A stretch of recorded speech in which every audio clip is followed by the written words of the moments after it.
चलो ये देख के आज ना थोडासा सुकून मिल ही गया, कारण ना स्वतःच पसारा करून ना स्वतःच आवरायचं काम चालू होतं.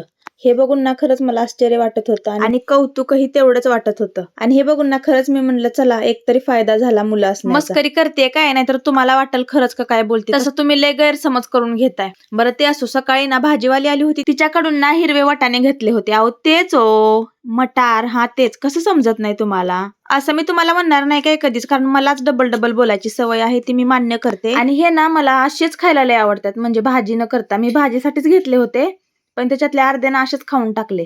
आता तुम्ही म्हणशील हा काय बनवा, पण आता कुणी काय जरी म्हणलं का नाही तरी पण मी काय करू शकत नाही, कारण ना आदत से मजबूर हूं यार. खरंच मला ती सवयच आहे पहिल्यापासून. पहिले तर स्पेशली ना मी अर्धा किलो फक्त असंच खाण्यासाठी घेत होते, पण आता इथं आल्यापासून ना मला विंटर मध्ये पहिल्यांदाच हे दिसल्यात आणि मी पहिल्यांदाच घेतले, ते पण भाजीसाठी. हा, भाजी केली नाही तो प्रश्न वेगळा, कारण त्याच्यातले अर्धे तर मी खाऊन टाकले होते आणि एवढेच राहिले होते. मला वाटते जराशे अर्धी प्लेट, चला म्हणलं ते मुलांनाच फ्राय करून देऊ आणि भाजीसाठी आपण नेक्स्ट टाइम घेऊया. आणि हो, मुलांनी पण ना आवडीनं खाल्ले.